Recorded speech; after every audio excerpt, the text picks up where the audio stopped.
All right, welcome everybody. This is the Adam Messer Show, and I'm your host, Adam Messer. And I am actually coming live to you today from my guest's beautiful home. Her name is Rachael Bell, and she is a serial killer expert and the creator of Crimes Unlimited, a true crime podcast. She's worked as a researcher, an author, and serial killer expert for 11 years in the late 1990s to 2010 as Court TV's Crime Library, an internet-based true crime data source. Her mother, a serial killer expert, Marilyn Bardsley, was the founder and executive editor of Court TV's Crime Library. Bell is noted as the website as one of the earliest authors. So welcome to the show today, Rachael. Thank you for having me as your guest in your home. So this is awesome. Thank you. I'm glad you're here. It's so good to meet you. Yeah, it's so awesome meeting you in person finally.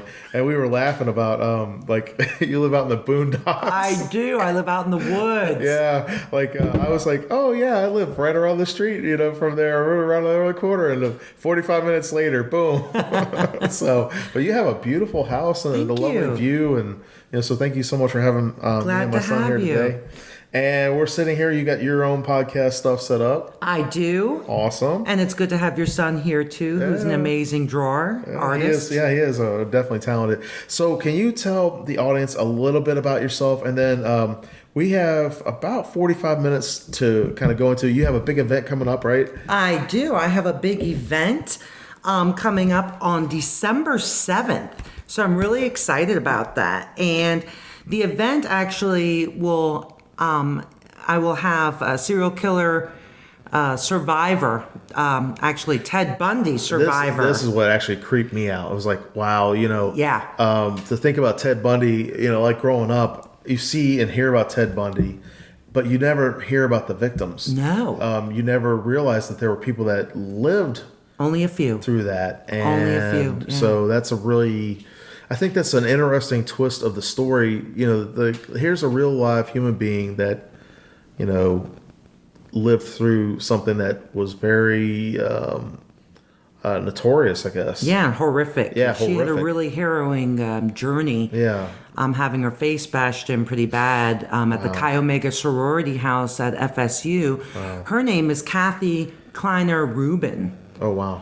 And she... that happened in 1978. She and her roommate survived, but the other two women down the hall didn't. Oh, no. But she's coming to Georgia Southern University Armstrong campus December 7th to talk about her harrowing experience. And my friend, Dr. Catherine Ramsey, who is a serial killer expert and author of 67 books. Oh, wow. Will be there. She's on forensic files and everything. I don't think there's anything this woman didn't do in the field of crime. But tickets are available. And again, the event's December 7th at Georgia Southern University Armstrong campus. And they can be bought actually from me if they call 912-388-0322. And that's one of the reasons why I wanted to do this podcast today, because I'm going to put it out tonight, but I wanted to catch it before the event. Because it's kind of a neat, rare opportunity, I think, for people, especially anybody who's a true crime fan. Yes. And I love true crime stuff. I mean, they always say fact is stranger than fiction. It is. And there's so much stuff. I love to read nonfiction, and I write poetry, and I write fiction, and I write horror stories. Awesome. But I would never, ever want to, have anybody experience or live through a real life trauma like that. No, it would be horrific. Or to actually be murdered by something like that. Yeah. So it's awful. She survived, and I've worked in the field for 20 plus years as a serial killer expert, and just heard the most horrific stories throughout that time. And your professional background is? Well, I've done multiple things. So I used to work for Court TV's Crime Library. My mother was a serial killer expert as well. She solved the Cleveland torso murders. She found out who the killer was that Elliot Ness worked on in the 30s, and we're going to get into that in a little bit. Yeah, I want to kind of dig back into your past a little bit so that people can have an understanding of who you are. Sure. So I worked for Crime Library when she was the creator of it. She actually had a dream one night in the 90s when the internet was a baby. And had a dream of a crime library. And I was one of her earliest writers, so that started me Free labor, right? Free labor. I was absolutely free labor until CNN Time Warner bought us out. My son knows all about that free labor stuff. Oh, yeah. I Yep, always put him to work. That's how you get started. Sometimes you have to do it for free before you can get paid. And Oh, yeah, yeah. And so when they bought it out, I ended up actually getting paid, and I worked from Europe because I used to live in the Netherlands for 11 years, and that's where I got my master's degrees, both of them, and started a doctorate there, and came back here in 2007, started another doctorate. And what are those fields of studies? Psychology and forensic psychology, clinical Isn't that neat? psychology, health psychology. I'm just fascinated with psychology. I actually have a private practice here in Richmond Hill. Okay. And I do a lot of forensic type work where I work with murderers and not serial killers, murderers and sex offenders and you name it. I go to the jails a lot. I work from my practice with these people. So your professional life, you deal with this day to day, Yes. and then this seminar came about because you had some friends that you had made contacts with, right? Yeah, so And- Kathy Kleiner Rubin, who's the surviving victim of Ted Bundy, actually is a friend of mine, and Catherine Ramsey, and Dr. Catherine Ramsey is a good friend of mine, a family friend. Yeah. Because she was the earliest writer, one of the earliest writers of Crime Library as well. Oh, wow. And a good friend of my mom, and she became a very close family friend over 20-something Isn't it neat years. how the world just kind of unfolds like that? It's crazy. It's you never know how you might meet someone. Like, for example, I met you because you had posted on a Facebook group. Yes. And I messaged you and I was like, this is kind of interesting. I'd like to talk with you on my show. Doing my guerrilla marketing, as you call it. Yeah, Yes. I mean, I think that's really a great way to do it because we see so many ads all the time. Yes. And, every once in a while I'll see something, I'm like, oh, that's different. Let me find out what this is about. And, sometimes, I throw it out there to people and say, hey, would you like to? And sometimes they say yes. And sometimes they say no. Yeah. But, you just have to kind of go with it. And Yeah, I'm doing the marketing myself because and this is not your day job. Like, you're not trying to make money off of this. This is I don't make any money. Yeah, actually this is off like of something this. that you're doing because for them. Yeah. Kathy Kleiner Rubin asked me to help her in regards to speaking about what had happened to her. Yeah. And I said, well, let me get you out there in a crowd because she wanted to do it. She wanted to start motivational speaking for people who have been through horrific experiences in their life, and she wanted to inspire them. And so she said, yeah, I'm thinking about talking publicly. And I'm like, well, let me see if I can get a gig going for you at the local university here when you come to visit. Okay. Because we were just going to go do a girls' Just weekend. go hang out, yeah. Yeah. Yeah. And so it's kind of funny because, we arranged it. I rented an auditorium for a few hours and arranged it and did the marketing myself. I think it's a great avenue and a venue because, with your background, you have a professional, educational type background. And why not have a setting on a college campus? Yes. These are the kind of things I think traditionally college campuses promoted events and things like that. And you don't see as many seminars and events today, I don't think, at local colleges and libraries and things like that. You see them more in other venues. Right. Like I recently hosted an author event at a coffee shop. I saw it. Yeah, I saw that. Very I think cool. it's kind of cool how you said, hey, I want to do this at the local college campus. Yep. I mean, because you might have students there that are into There's crime. students coming, actually. Yeah. Well, I used to work at South University, and I used to work at University of Phoenix as a financial aid director. And my undergrad is in business, and I have a master's in business, and I have a master's in information Good systems. for you. So it takes a lot of dedication to go through school, and I think when students are going through, when they can talk with a professional in their field of study, to see how does this apply. Yes. How can I, interact with other people in the profession? Yes. It's a great way to promote that for the next generation of people. It people is coming in. So I just want to give you some kudos Yes, on and that. you want to hear something funny is most people don't believe me when I tell them what I do. Like, they really don't believe it. Oh, why? I don't know. And Well, you're a psychologist. and when I did the marketing, It's just weird. When I did the marketing, people thought it was a scam. I'm like, no, it's just me. And they're like, well, I can't find it on the Georgia Southern University website. I'm like, because it's an external event. I didn't. It's weird because I didn't get that sense when I was talking to you at first. Yeah. Because you talk to people and you could tell sometimes right off the bat. Sometimes it takes a little bit longer, but you could tell right off the bat, like, okay, well, would this be a good fit or not? Yes. You know what I mean? And I don't know why somebody wouldn't believe. I just send them, TV things where, I'm on TV shows with FBI guys and stuff, like on Discovery ID. Yeah. Or like, is this too good to be true type thing? Yeah, I think that just people think that maybe, they can't be living here in the woods in Richmond Hill. It's the last out in the middle of nowhere. That's the last place someone like that will be. They carved out paradise, y'all. Oh my gosh. We're sitting here looking in the back window and there's a pond and a nice little golf course or whatever over there. That is crazy. I guess you're a psychologist, but I really never studied psychology, but I've always loved psychology. Yes, I'm and fascinated. I love sociology because I love how group think and how individuals are. Yes. You know what I mean? I've always thought it's fascinating. It is. I think that's one of the reasons why I like the crime, true crime stuff, because it's like, what made these folks do these things? Yeah.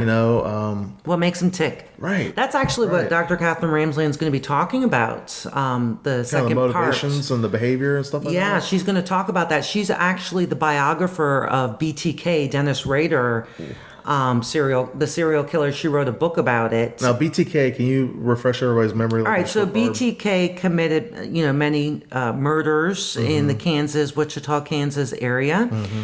And the crazy thing is when I wrote a story about these crimes, right, the serial killer, they didn't know who the killer was at the time. Oh, okay. And my mother, Marilyn Bardsley, and David Lohr, who works for Discovery ID as a serial killer and criminal expert, we wrote a joint story together. And Dennis Rader, the BTK killer, actually used our story to taunt the police a few months before his capture. That sounds so typical, though, too. It's almost like that was when his they show up to the crime scene and they're like, I wonder who the killer could be. Yes. Did you see that over there? Yes. And he loved taunting. Know about that? Nobody knew that. He loved taunting the police. So that's so crazy. He used our story, and Catherine Ramsey went to the prison many, many times over many years to interview him. But he had her crack a code first before he would even consider her. So now she's his only biographer. That sounds typical too. Kind of like The Silence of the Lambs. Oh, yeah. You're special, so I have to give you the information. Lots of narcissism going on there. Lots of psychopathy going on there. And it's actually called psychopathy. Psychopathy. Not psychopathy. It's called psychopathy. Mm-hmm. Okay, so a psychopath, it's called psychopathy? It's called psychopathy. You can say, they were a psychopath. What about psychotic? Is that the psychotic same thing? Is different. Psychotic is someone who has delusions and or hallucinations. Okay. And it's linked heavily with schizoaffective disorder, schizophrenia, and such. Do mental disabilities play a heavy factor in a lot of crime? Unfortunately, it does. Yeah, because everything I've ever seen about serial killers or whatever, they were always like disturbed or someone come from a great background. I mean, like Ted Bundy was like the guy next door. Yes. And he just snapped. He didn't snap. He didn't snap. He was building up. It stemmed from fantasy, actually, over many years in their youth, and that's what we see often happening it's fantasy that becomes a reality for them. So they play it out in real life. They do. Wow. And so I'm going to be teaching a course at DeSales University on antisocial personality disorder and crime. Starting this January, and going to be talking about how antisocial personality disorder, which is a diagnosis, plays a role in some of these horrific crimes that we hear about. It's fascinating, I think, to see that, because I like to write horror fiction. Yeah. I love to read nonfiction almost exclusively. Yeah. I love to read stuff about leadership and development and biographies, autobiographies. Love that. I'm listening to Malcolm Gladwell's Talking to Strangers now. Okay, very cool. And it's really interesting because the Sandra Bath, I think is a Bath case. He opens the book talking about that in that situation where, here she was educated, she was, she felt like she was defending her rights, right? And she ends up dead in a jail cell, Yeah. saying that, she strangled herself. Yeah. It's like, things don't add up. So Sounds like Epstein case. Right. So these kind of situations make me wonder, like, why are people like that? And when I was talking about sociology and psychology, the group versus the individual, I always wonder how groupthink influences people and how it influences their actions. Right. Because there was a girl recently, I can't remember the name of the man that she killed, but his brother forgave her in the courtroom and gave her a hug. Which is amazing. Boy, Right. that went viral, didn't it? That was crazy. Yeah. And she was so caught up in that world of hatred and racism that, when she was removed from it, she saw how evil it was. Yes. And she had remorse. Yes. But at the time, before the actions happened, she was so... like it's like soap. You get so lathered up that she couldn't see beyond that groupthink. That's right. That's right. And I wonder why people act like that. I mean, like, you're a psychologist, so I get to pick your brain for a little bit Yeah, here. not yet. But I wonder it will be. I started a doctorate and got halfway through in Europe, then moved here, had to end the doctorate, and then start a new one. So I'm almost done with this one. You're on the path. Uh-huh. And you've studied criminal behavior for a long time forever, and reported on it and Yes. some of that. So what do you think makes people, I'm not saying in one individual, but what do you think, are some of the key factors that it boils down to for... Well, a lot of these, you mean in serial killer crimes or just... Yeah, just any kind of violent crime, murders, Multiple factors play a role, really, from multiple factors. When you get into the more extreme killers, like serial killers, I mean, they do have different brainwave patterns. I believe that Is it chemistry? I believe that there's chemistry? a lot of body chemistry issues, brain chemistry issues, especially, they don't really feel fear or anxiety that much. And so they have to go to extremes to get any feeling whatsoever. I'll never forget when a client of mine who went on to murder years ago, I worked at a lockdown psychiatric facility here in the area, and was shocked when after the group was on empathy, and he came up to me and he said, "Miss Rachel, I don't know how to feel. I don't have any feelings." And I'm thinking, oh God, he's got psychopathy, because he really met most of the criteria of checked off the boxes. Off the checklist, Dr. Robert Hare's checklist of psychopathy. And it was really shocking. And, unfortunately, he went on to murder a principal of a school in Washington, D.C. with several other guys. And they met on the gay chat site or something. And it was just really sad. But, yeah, he didn't know how to feel. And so there's a hormone related to that, corticotropin-releasing hormone, which is released from the hypothalamus. And they've done some studies, not in serial killers or anything, but in people who engage in more extreme crimes, and found that their brains don't secrete a lot of this hormone, the fight or flight hormone, right? Oh, okay. So, their ability to feel fear or anxiety or anything is diminished significantly. And I'll be honest with you, I mean, even just talking about it just causes a little bit of angst with me. Yeah. It's uncomfortable. Yeah. Just talking about this kind of subject. Yeah, sure. We were talking earlier, and we had everybody listening at home. Sometimes these podcasts, you can have technical issues. Yeah. We tried doing this on the phone. We did. My phone kept cutting out. Yeah. I don't know if it was you or mine or the service, but doesn't matter. You're here now. we had started talking about your mom figuring out, her and her husband figuring out who the killers were. Right? Yes, the Cleveland Torso killers, the Kingsbury Run murderers.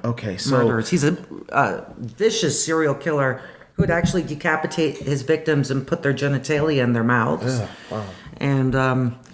And so it was horrific. And my mother and father, Walter Bell, and your mom's were researching it in the 70s. Marilyn Bardsley and Walter Bell were researching it in the late 60s, early 70s. And they found out that whenever this guy kept leaving the mental institution, the murders would happen. Oh. And my mother and father believed it was a guy named Frank Sweeney. Well, there's family members that were really high up politically that were related to this man. And suddenly my mother was being followed and having death threats made at her. She actually did a work interview for someone at this place called Predicast for a soon to be, or hopefully soon to be employee. Thank God it didn't work out. But at the end of the interview that went beautifully for this job position, he said, stop writing the book or you're going to end up like Flo Polillo, one of the victims. Wow. And, well, my mother just shut down and she just stopped writing it. But the book they started, and she started Crime Library not long after that. But, in the 90s. Right? Yeah, mm-hmm. Yeah. But the threats against her were terrible. And actually, my earliest memory was 5 years old, seeing them on this show in Cleveland, Ohio, called The Morning Exchange. Okay. She and my dad were there, and they're interviewing her in the hopes that if anything did happen to them, if they were found murdered, they'd be able to link it to the family. Oh, wow. That's how crazy it was. That is Yeah, great. And back yeah. then, there wasn't internet. There wasn't, it was No. local news and the local Yep. media, were really the cover. That's right. And that was my earliest memory, actually. Wow. And So did that? You think that as growing up, and your mom did the crime library? Do you think that sparked your interest for wanting to Yes. learn psychology? And Oh, things like that? yeah. I mean, it was the talk at the kitchen table all the time, Yeah. crime. Okay. It just was always the talk. That and telecommunications that was newly emerging back then. We lived in Northern Virginia, which was kind of like the San Francisco of the East at the time in the 90s. Yeah. And yeah, AOL and everything there. Right. My mom's friend and coworker was actually Vince Cerf, the guy who created the internet. Oh, wow. And so he would come over for dinner. And, so we talked a lot about the internet. We talked a lot about crime. So it was natural for her to have a dream about the merging of the two. This was before it was ever done. Yeah, yeah.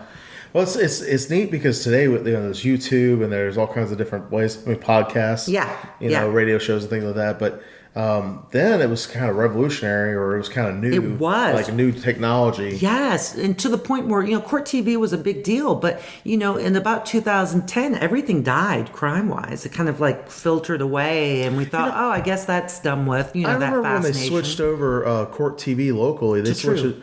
They switched it. Before they did that, they switched it to like you had to have a special package for the Comcast or whatever. And before we used to watch all of the shows. Now it's really crazy because I watched this. There's this website called Pluto.tv, and they have a channel lineup. They have a ton of those old channels where they run stories over and over again. Right. And so it's free. So I've been watching a lot of that lately. That sounds like fun. Yeah, and they have they have crime, they have forensic files, and they have a lot of those. They have a court TV. One of the channels is court TV, and like when you go on the TV guide and it has like all of the different channels. It's just like that. You click on it. And it plays just like the TV. Oh, like I'll it have has to check commercials that and stuff like that. It's just Pluto.tv, but they have all of these different crime TV shows and things like that, and like Unsolved Mysteries. Yes. So I grew up watching all those shows, and I remember as a kid watching they had a lot of detective stories, TV shows and stuff like that. And this is, I think, in a whole, you had like westerns, and then there were like crime shows, like action crime shows and stuff like that, and then you have detective stories. I mean, like Sherlock Holmes is still a popular character. Yeah, and I never watch any of that stuff. Really? I don't watch any crime shows. Really? I watch Forensic Files if my husband has it. You haven't watched any of the ones you've been on? I'll see those. Okay. To see how much I messed up my hair. That's funny. But no, I mean, I'll watch those shows. Just for novelty, be like, Yeah. So my question about that though was like those shows. Now some of them you can tell they're more real than others. Yeah. How well, you don't watch the show. They're very real, the ones that I'm on. Yeah. Okay, I was going to say, because some of the stuff that you see out there, it seems like it's scripted. Not this. I'm on the true stuff. Yeah. So I'm on there's a more killer. like a documentary type stuff. Yeah, that's the kind of stuff that's what I would have interest in. More like history with biography type stuff. Yeah. Like I'm on one show called Killer Kids. There's an episode called Ticking Time Bomb, and I'm talking about teenage serial killer Craig Price. And in it is famous FBI original criminal mind profiler Greg McCreary. He worked with John Douglas. Oh, wow. Really nice guy. And I actually did a podcast with him on Craig Price as well. Oh, that's But we're cool. in the show. So they have a lot of experts that are in the show. I'm going to be on another show coming up soon called Hometown Homicide on Discovery ID about that one's about Gary Hilton, serial killer Gary Hilton. And I'll be on another show coming up the next season 2, on Oxygen Channel. Mark of a Killer, and I'll be talking about John Wayne Gacy. They interviewed me for like 4 hours. John Wayne Gacy. Yeah. Ooh. Yeah, because I wrote a story about him, 15 years ago. Yeah. And when I say a story, they're like 20 to 30 pages. They're like little books. Yeah. And I wrote about 80 of those. Oh, okay. So you wrote all these little booklets and... for the website that my mom had created. And so they were really comprehensive, and I took all the existing data from that. Or are they more day like and age and academic compiled research it. type? No, They're no. just... But they've been used. I've seen them used for papers from other people, not legally, but yeah, that's another story. I was shocked too, because I had someone contact me and saying, "You're in my textbook." I'm like, "I'm in a textbook." They're like, well, I didn't get paid for it. You're in 5 textbooks. I'm like, "Well, did they cite me?" They're like, "Yeah." I'm like, "All right, cool. All right, forensic psychology textbooks and stuff." Cool. I'm like, "That's weird. That's cool. That's the last thing I ever thought." Yeah, that is really cool. Yeah. It's crazy because I actually, over the summer, I was actually in the first show. I wasn't being interviewed, but I played the role. It was actually for a ghost story. I love ghost stuff. That's what I watch, actually. But the crazy thing about it was, it was on the Travel Channel's World's Most Terrifying Places. I watched that. Yes. Okay, so I was on this year's. If you saw this year's Halloween episode, the top 10. I did. I was the guy that played the James Stark character in the Savannah one for Savannah. I saw that one, and I'm going to go look for it again now. Well, the reason why I bring this up is because that was actually a real event. James Stark and this other doctor got into a fight, and James Stark was, taunting this guy. Yeah. And the guy ends up shooting him in defense on the stairwell and kills James Stark. Right. So it's a true story. Yeah. But they say that it's one of the world's most haunted places or whatever. But the story goes back to this true event. And the doctor, he was arrested and he was put on trial, and they came back after a couple of hours and deliberated that he was not guilty. Right. But it was based off of a real crime story. Sure. And I thought it was interesting because when we were doing the filming, I was just playing historical reenactment. That is so neat. And I had no idea who James Stark was. They give you little snippets like, hey, this guy's like braggadocious, and so you kind of try to play the role. But after I learned, after the show came out, I actually read the real story behind it, and I was like, wow, this is the truth is a lot stranger than the fiction part. Yes. So it's kind of interesting because I've never done that before. It was the first time, and they were in town or whatever. But I had an opportunity that came up.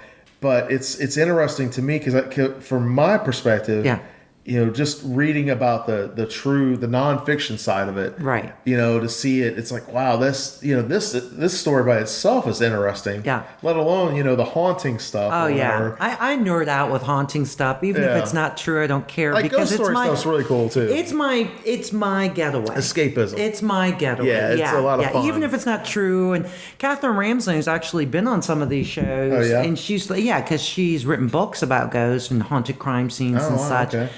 And she's like, well, some of these aren't true. And I'm like, I don't care. This is my getaway. I love it. My friend Ryan Dunn, he does, he has a paranormal thing here in town. It's called Afterlife Tours. Him and his wife, Kim, they run it. And what they do is they go around and they do investigations and stuff like that.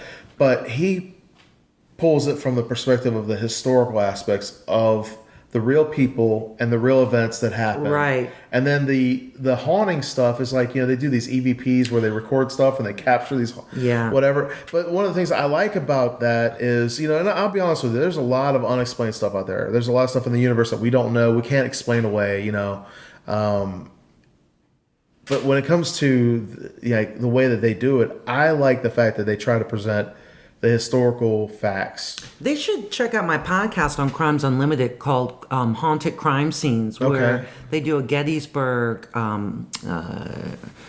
investigation using the most up-to-date equipment. But I'll tell you what, I won't mess with any of that stuff because I had a really bad, scary experience. Tell me about that. Oh, no. Oh, you got to. You open that can of worms. I went out with my friend. You got to spill the beans. I went out with my friend Angus McLeod, and he did a big ghost thing with psychics and stuff. And I thought, he's like, come on, Rachel, join us. And I thought, okay, that's cool. My husband and I joined. It's actually one of Dr. Catherine Ramsey's books called Blood and Ghosts. Okay. Blood and Ghosts.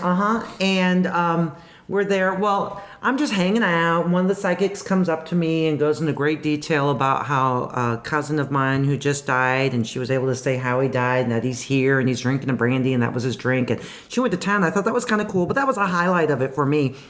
And then I came home, and at the time I was driving a Mercedes, and it was a new Mercedes, but it wasn't functioning when I was coming home from the graveyard. All the electrical stuff went crazy. Then I came home and all the lights here started going out, and the TV started flipping on its own, and I brought something home, and then my phone started going in and out, and I brought something really not cool home, and it was costing me money, which was really upsetting me because I saw money flying out the window. I had to get rid of the Mercedes because of that. Oh, wow. But the phone was never the same. The Mercedes electrical stuff was never the same, and it just spooked the heck out of me so much that I will never dabble in that again because something else happened, and I'm not going to go into it, but there was just a really negative experience that I'll tell you, I can understand that. Yeah. I can understand that because I read a lot of books on spirituality and things like that, and I saw this guy, and he had like a lot of this,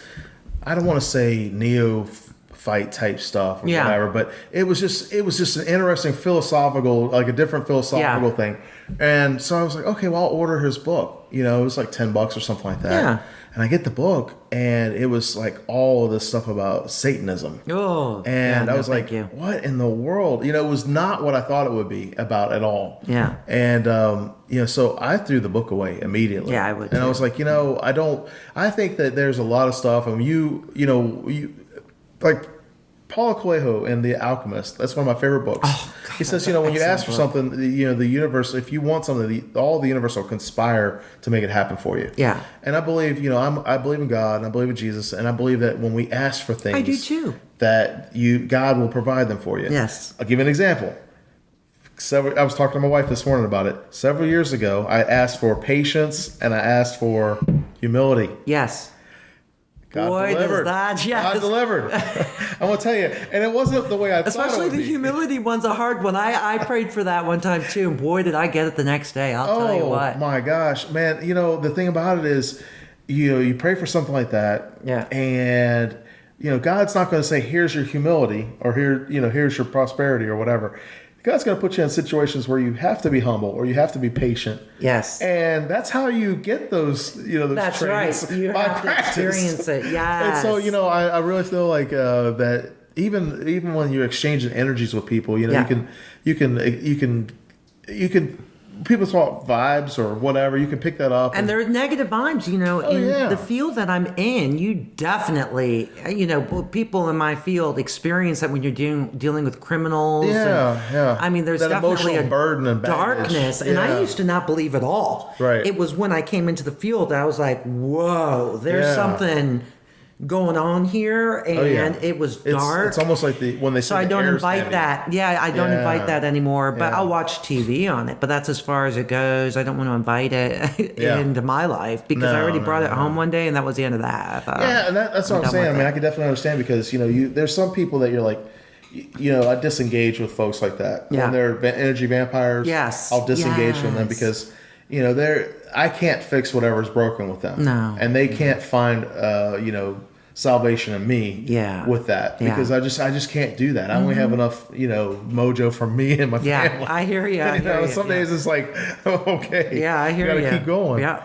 But one of those things with that, you were talking about empathy earlier. Yeah. And I love empathy. I think it's a great skill. It makes us human. It does. When you can Humanizes us. understand someone else, and it's different from sympathy. Very much so. Empathy is very different from sympathy. It's people confuse the two, I think.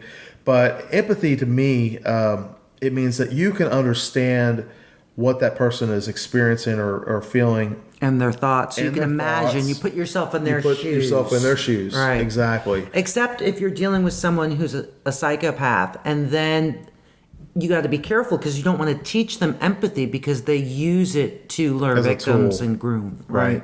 They use it as a tool. Right. To advance their agendas or whatever. That's right. Yeah. But it's crazy because, I think people, you see reformed people. Oh, yes. that I they see it have all the learned time. Empathy, and they have learned, how to grow Yes. as a person. Like, the example I was talking about with the girl earlier. Which is beautiful, by the way. I love that when she was offering forgiveness, because I really believe that true healing doesn't happen unless you are able to forgive yourself and others. Mm-hmm. And that's very important. And I say that a lot to my clients who come in for counseling at my practice here in Richmond Hill, that, a lot of it is working through the self-loathing and the inability or difficulty forgiving other people. And I'm like, unless you take those steps, you're going to really continue to struggle for the rest of your life. I think one of the hardest lessons I had to learn was you forgive someone else for your benefit, not necessarily for theirs. Yes. You have to learn how to forgive someone for a wrong that they did. Yes, that's correct. Because then it releases you from that baggage and that burden. That's right. And I think that's a hard thing. It's a hard pill to swallow. I'll give you an example. One time I had this boss of mine that I wanted to get this promotion. I applied for it, and they changed the criteria right before the application. And charming. I was 3 or 4 classes away from graduating with my bachelor degree. Oh. And I wanted the position. And right before the application, they changed the requirements from having like 30 credit hours to having a bachelor degree. Okay. I mean, like immediately before, like a week or so before. Guess it wasn't meant to be. I still applied for the position. And my boss told me, she said, well, you're not credentialed. And I was like, well, I only have 3 or 4 classes left. And she said, you still don't have your degree. Or maybe it was meant to be. And it was crazy. I didn't get the job. Job. I was passed over for the job. But I told her, I said, that's a hard pill to swallow. And she said, that's just the way it is. That's life. She was uncaring. She had and I'd already worked at the place for like a year and a half. Oh, gosh. So it wasn't like I was a new kid on the block there.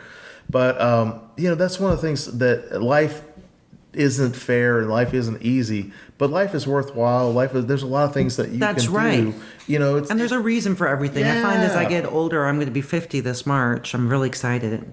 And you learn that some things are just not meant to be for whatever reason. Yeah. And somebody posted the other day, this is something I really like. When someone shows me their true colors, I appreciate that as a gift. Yeah. It's like thank you. Yes. Thank you for showing me that. And somebody posted the other day that they were talking. It was a post that said about their mom, that their mom, whenever she would find out someone was talking badly about her, she would smile and she would be happy about it. And and at the end of the story, it says that. The kid asked the mom, like, why are you happy about that? And she said, whenever I come to a difficult path in my life, God lets me know who I need to take with me to the next step of the journey. Yeah. And I think that's, and I know we're kind of off track here, but every experience is a learning experience. Yeah. It's very important, no matter how horrific, when we look at Kathy Kleiner Rubin, who survived the Ted Bundy attack. That's what I was thinking about. Her story. She brought it back around. What was so amazing about her story, and what is so amazing about her story, is how she took her battle with lupus, her having been brutally attacked and her face broken by Ted Bundy, that terrible experience. She survived cancer. working at a bank one time as a teller, and someone robbed her, and the guy was shot and killed. Right there. I mean, she's just been through crazy stuff. But how she takes every experience as a learning experience, and it helps her actually grow stronger in her faith, and it's beautiful. Sounds like she has a lot of grit. She does, and the kindest, most loving individual you'll ever meet. Yeah. Really, just the sweetest thing in the world. Well, I tell you what, Rachel, we have been having a great time. I'm sorry we have to wrap it up. Yeah, well, it's been an honor to be on your show. Thank you so much. Thank you. Tell me, let's just recap on the Crimes Unlimited event. Sure. So the event is Kathy Kleiner Rubin, who is one of the few surviving victims of Ted Bundy, will be speaking with Dr. Catherine Ramsey, who's a serial killer expert and author, at Georgia Southern University Armstrong campus. That's the one on Abercorn and Savannah, right? That's right. Okay. And it will be on December 7th. So just, a couple Harbor weeks Day. away, a day that will live in infamy. Yeah. And what a good day to do that on. Yes. And the number that they can call me directly, I'll actually answer the phone. Okay. And I can sell them the tickets, is 912-388-0322. And you just give me a call, and we can how much are arrange. tickets? Tickets are $50 for a base ticket, Okay. and for the VIP ticket, it's $70. And they could pick it up at my private practice here in Richmond Hill. Okay. And it's cash only because, I don't want to put it through my business account. I want it to go directly to both ladies. Yeah.